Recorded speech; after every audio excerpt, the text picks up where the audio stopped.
Pag hindi pa po natin pinapatay itong mga politikong kawatan nito, kayong mga kababayan ko ang mamamatay. Yan po ang tandaan ninyo.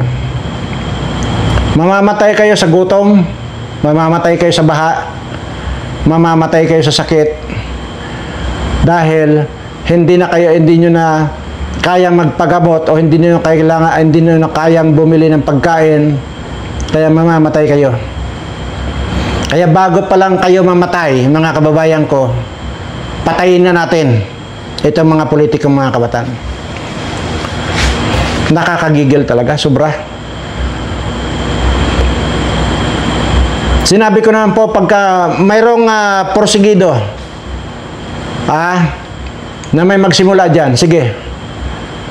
Kung kinakailangan ng mga barel, sige, bahala na. Madali lang tayong bumili. Marami tayong mga kukontak tayo kung saan na pwedeng dyan. Tapatan na natin yung wag lang kayo mamatay.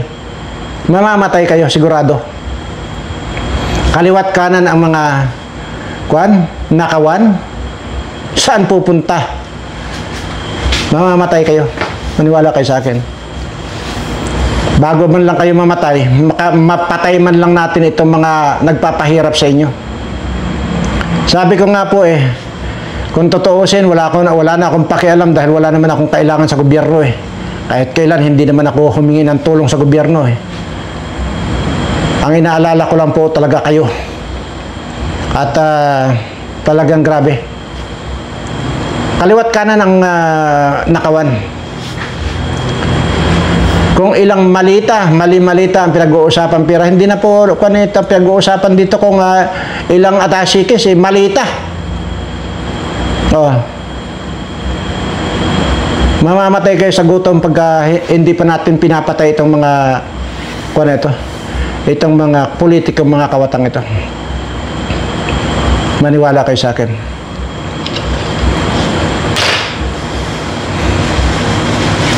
Sila nagpapasasa sa pira ng bayan.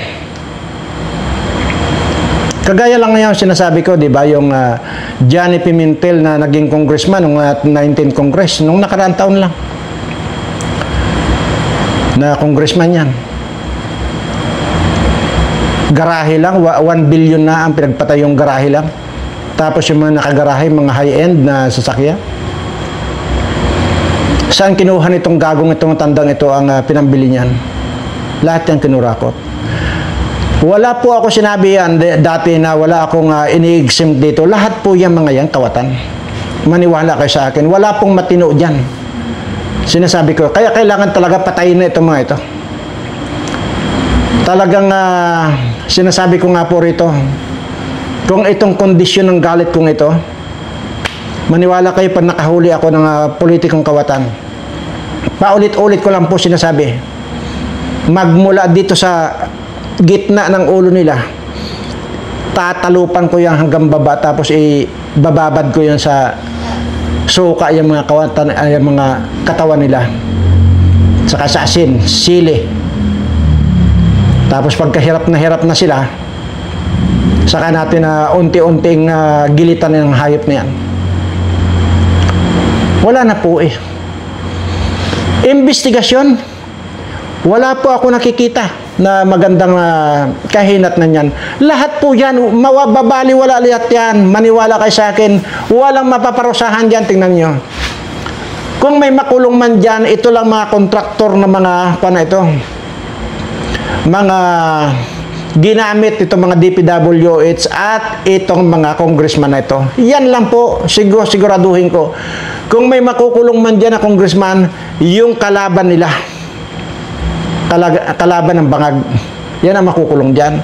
Pero sabihin mo, ito si Romualdez, Saldico na yan, nako po, malabo pa sa sabaw ng pusit yan kung makukulong yung mga animal na mga demonyo yan. Kaya sinasabi ko, patayin natin yung mga putang ng mga yan.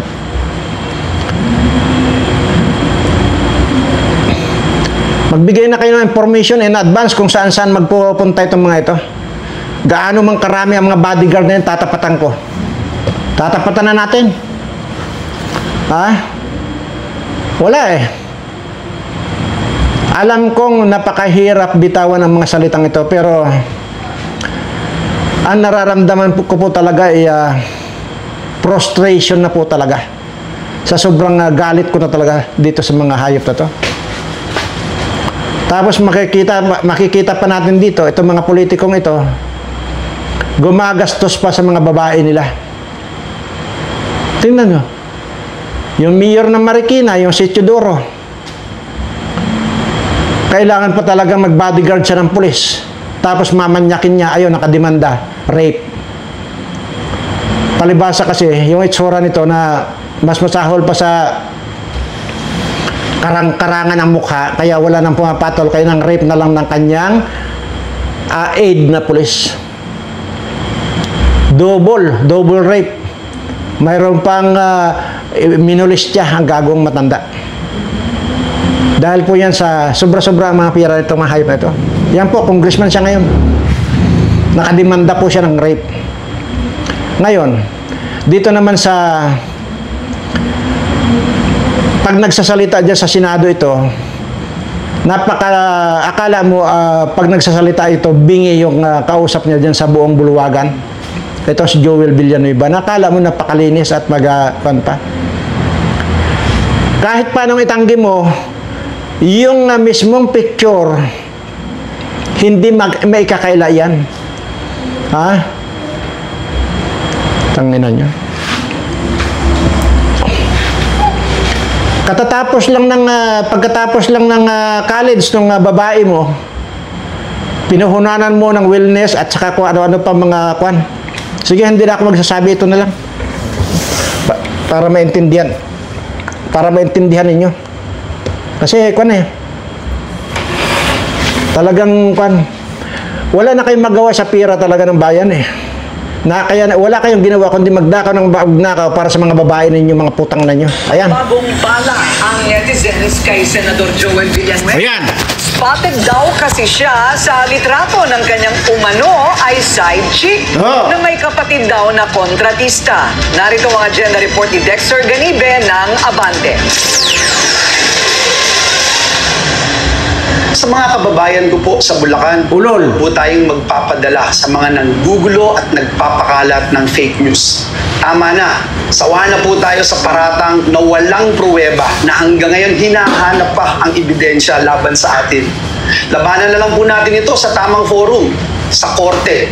Ididimanda ko po sila at doon ko din po sila haharapin lahat. Basta na lang po, sa kabila ng mga pagtanggi ni Senador Joel Villanueva sa mga paratang sa kanya at sa bantang dadalhin niya sa korte ang usapin, hindi pa rin siya tinantanan ng mga netizen o ng mga taong ayon sa senador ay gusto lang sirain ang kanyang karera sa politika. Ngayon, sa personal na buhay naman ni Tess naman nakatutok ang spotlight ng social network na Reddit. Sa Reddit account na Bulacan Anomaly, nakapost ang larawan ng babaeng kinilalang si Angelica Corporal. Pero ang nakakuha ng atensyon ay ang refleksyon niya sa salamin na nasa kanyang likuran, na kung izo-zoom, makikita ang isang lalaking nagsiselfone katabi niya sa di kalayuan ng upuan.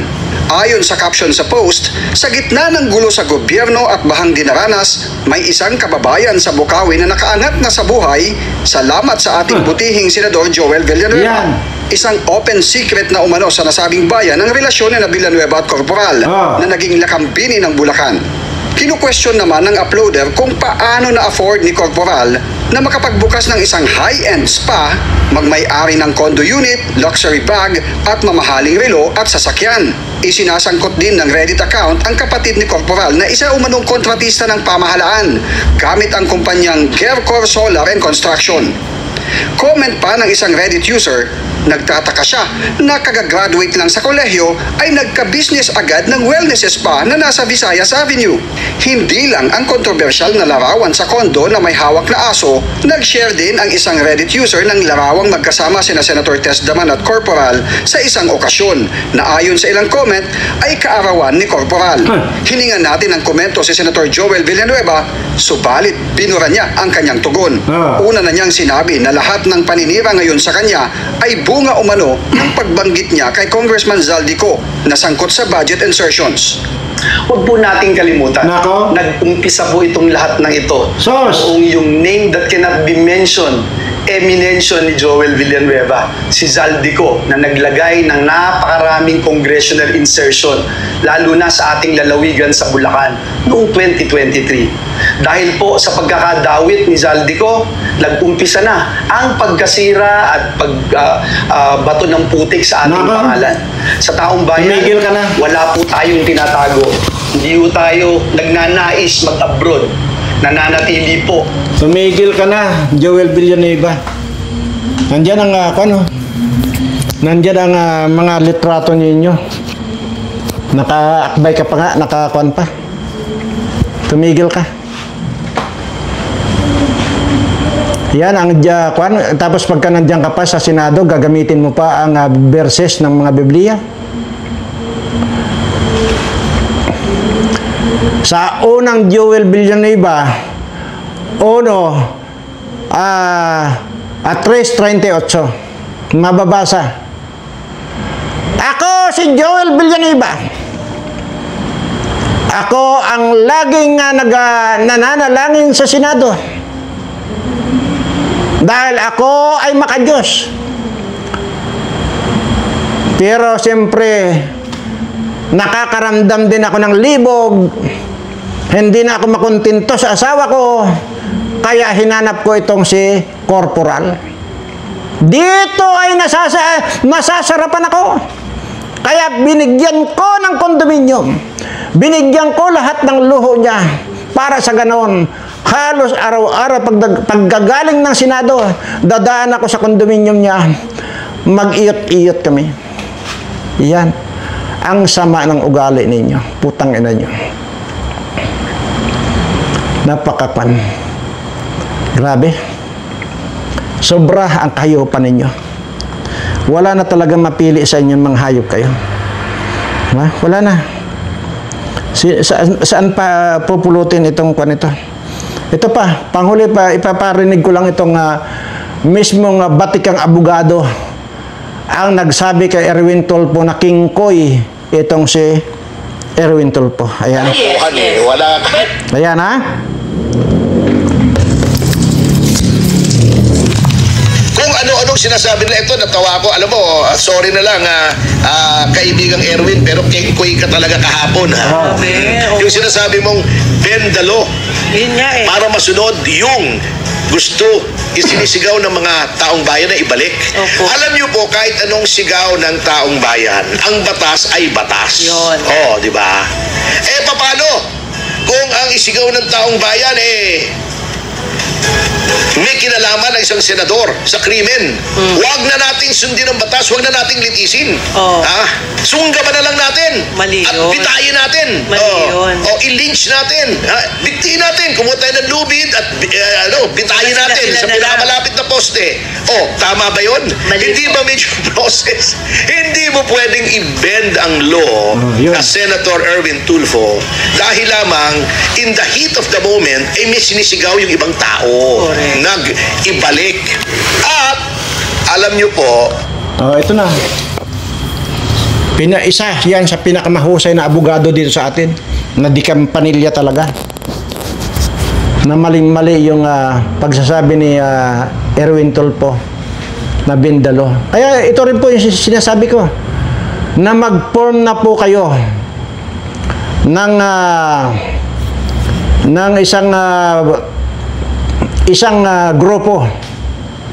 Pagdating sa armas, ayaw ko pong i-kwan dito. Ayaw ko pong bigkasin dito. Pero pag naka-form kayo ng kwan dito, bahala na. Wala akong mimensionin para pagdating sa armas. Tapos, diretso na natin nakatayin yung mga nandyan. Mga politiko, mga kawatan. Katayin na natin. Tapos, pagkatapos natin katayin, ayan, dito natin dadalhin sa basement ko. Nandito po yung mga buaya sa basement ko. Napakarami po ito. So, dito na natin ipapalapa yung mga yan. Pero gusto ko balatan muna ng buhay itong mga animal ito. Kaya sabi ko, patayin lahat itong mga ito. Hanggat hindi namamatay itong mga kawatang ito. Kahit kailan hindi na aangat ang inyong kabuhayan o hindi na kailanman kayo makakaranas ng kaalwanan sa buhay. Bagkus ang mararanasan nyo, puro kahirapan na lang na halos gagapang na kayo sa lupa sa sobrang kahirapan. Kaya po, ngayon pa lang, pag hindi kayo kumilos, hindi tayo kumilos, rest in peace, Pilipinas. Yan ang masasabi ko. Yun na po yan. Ngayon, naghihikayat ba ako rito? Opo.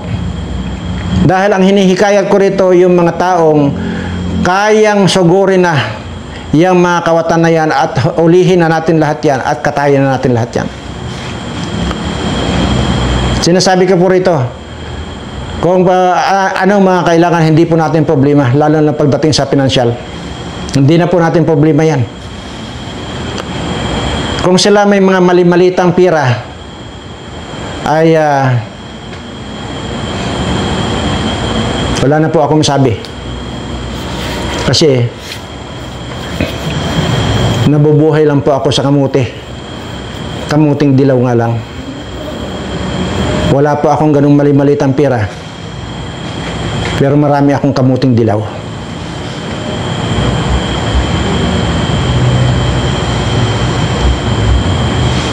Aasa pa ba tayo dito sa mga senador na ito na nag-iimbestiga? Wala tayong asahan dyan. Maniwala kayo sa akin.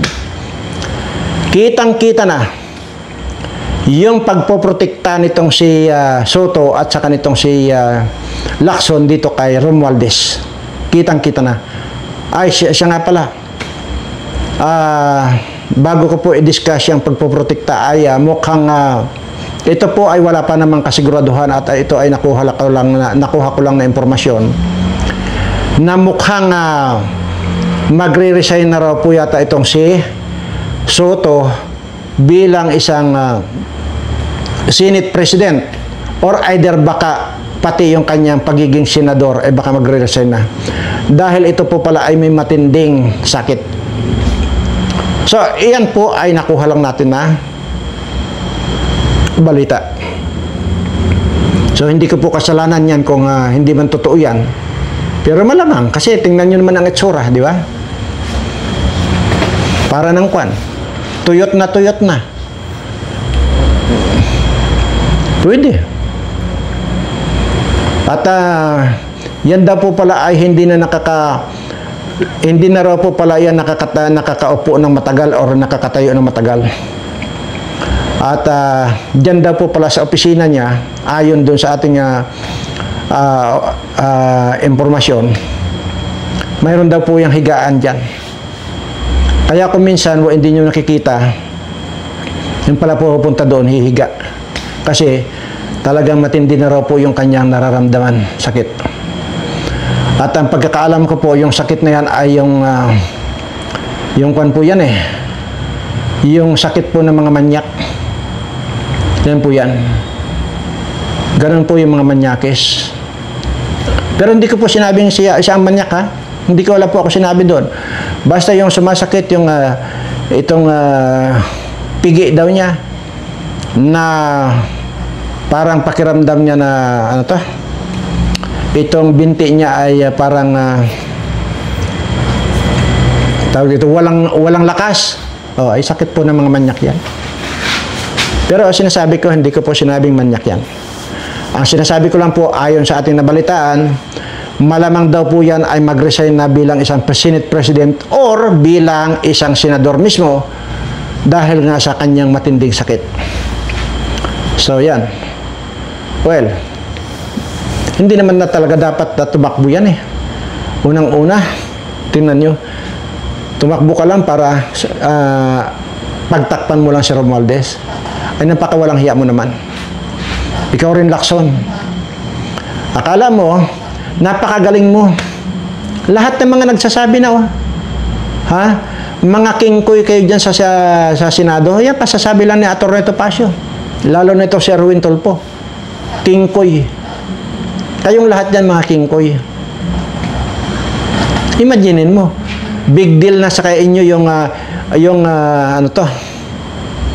yung notary na affidavit ni Master Sergeant Dakita, ano yun, Dakusa, ano yun, yung si Orle.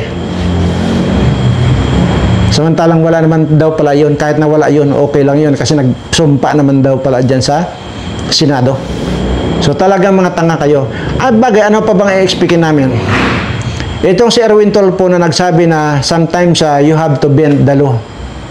So ano bang explikin natin dito? Hindi naman abogado ito. King Koy nga eh. Di ba sinabi ni Topacio? Itong si Lacson. Ano ba maasahan natin dito? Anong alam nito? Hindi rin abogado yan. Kwan lang ito. Marites lang ito. Ito yung pambansang Marites na ang tawag nga dyan ni Miriam Santiago dati ay ano to? Basta may Pinky ang tawag dyan ni Miriam Santiago dati kay Lacson. Napakaduwag pong tao yan. Sobra po ang kanyan. Sabi ko nga sa inyo, yung kasama niyang tinaraidor niya sa Coratambaling, hindi ko lang talaga maalala kung sino yung pulis na yun eh. Tapos nung magsalubong sila sa hallway, grabe, karipas daw ng takbo yan. Hanggang sa nagkauntog-untog daw yan. Sa sobrang takot doon sa tinaraidor niyan eh. Yan. So, yan po yan. Ito naman si Soto, ayan nga, hindi na makatakbo yan kasi masakit na, may matinding nararamdaman pala yan. Ayan. Sana nga lang magkamatay na kayong lahat. Pero hindi na po eh. Hindi na tumatalab sa inyo mga ganun. Dapat tayo mga kababayan, since na sinabi ng isang senador na i-bend na natin ang batas, i-bend na natin. Samantalahin na natin ito. Total, hindi pa naman niya binabawi eh. Mayroon tayong katwiran ngayon. Mismong tagagawa ng batas, yan, senador. Nagsabing i-bend na natin ang batas. So, pwede nating i-bend.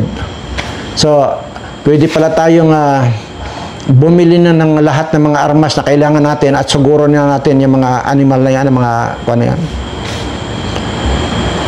Sugurin na natin at pagpapatayin na natin. Ilan lang yan sila. Tingnan nyo ipagpalagay na natin lahat na yan sila. 300 na congressman plus 24 na senador. So 324 lang. Pero hindi ko sinasabi ito na ang sinasabi ko po rito kung sino lang yung kawatan. Pero ipagpalagay na natin na silang lahat ang kawatan, 324 lang. Versus dito sa mga milyon-milyon nating kababayan na marami na pong namamatay sa gutom actually. At marami pa pong nagsasuffer sa gutom. At napakarami natin yung mga kababayan ang walang masaing. Dahil lang dito sa mga taong ito, papayagan natin, patayin lahat yung mga kabatan yan. Patayin na natin. Yan ang solusyon, wala nang ibang solusyon. Patay. Sabi ko nga sa inyo, sabi ko matanda na ako, kayo ang tagahuli, ako ang tagagilit. Sige. Mga bodyguard nila, nakita nyo naman, binulgar dyan ni Kwan. Binulgar ni Sergeant Orle na 90 na mga bodyguard ni Saldico. 90 lang. Putya. Ay pagka sinugod natin na kahit na mga sinugod natin yan pag hindi nagkaripasan ng takbo yung mga yan. Kaya sinasabi ko, lahat kayo ng mga bodyguard ng mga politiko, lalo na yung mga pulis at sundalo, lumayas na kayo dyan. Huwag na kayo tingnan nyo, masisikmura ba ninyo na ibabodyguardan pa ninyo itong mga demonyo, mga taong ito? Maaatim ba ninyo na yung mga kamag-anak niyo nagtitiis ng gutom nagtitiis ng baha, tapos ngayon, protektahan nyo pa itong mga politikong ito. Mayroon nga akong nalaman dyan, sabi ko, isang senador, 50 ang bodyguard.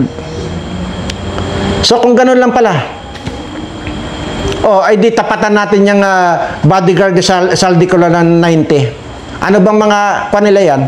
Barrel nila, sigurado ako mga 45 lang yan, yung mga maliliit lang. Kasi hindi naman nila kwan yan. Mayroon man dyan, ilan Armalite. Di tapatan natin ng Garanyat sa mga kwan. Tangkinigira.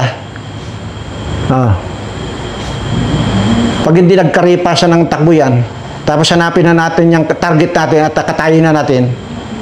Kasi yan ang nagpapahirap, sinabi ko. Wala na pong kwan. Sinabi na po na kwan, Erwin Tulfo, sometimes you have to bend the law. So kaya po nagsasalita ako ngayon dito. So baliin na natin muna pansamantala ang batas. Dahil sino ba si Erwin Tulfo? Senador yan. Diba? As sinasabi nga niya, paninindigan niya yung sinasabi niya.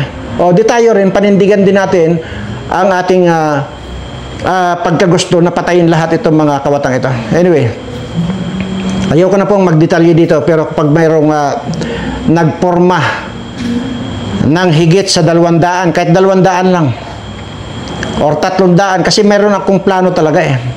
Ito pagkakuan, yung 300 na hahawak ng mga high-powered firearms, pwede ng kwanto. Wala nang pwedeng pumalag dyan. Lalo na kung habang sumusugod tayo, humahapay ang mga kawatan na yan na talagang mga wala ng buhay. Ewan ko lang kung wala yan. Huwag nyo intindihan yung mga kung sino yung kakampi. Wala yan. Ibibend natin ang batas eh. Sabi ni Erwin Tulfo. I-ibend natin. Kunin natin itong pagkakataong ito dahil mismong tagagawa ng batas ang nagsabi niyan. Inform niyo ako kung ano ang kailangan. Basta mayroon tayong pambili ko sakali. Sinabi ko, kung wala man akong mali-malitang pera, mayroon din naman akong mga kamuting dilaw. Mayroon pa akong balinghoy eh. May mga puti na balinghoy. Balinghoy naman yun. Kamuting kahoy ang sinasabi na, pero ako kamuting puti.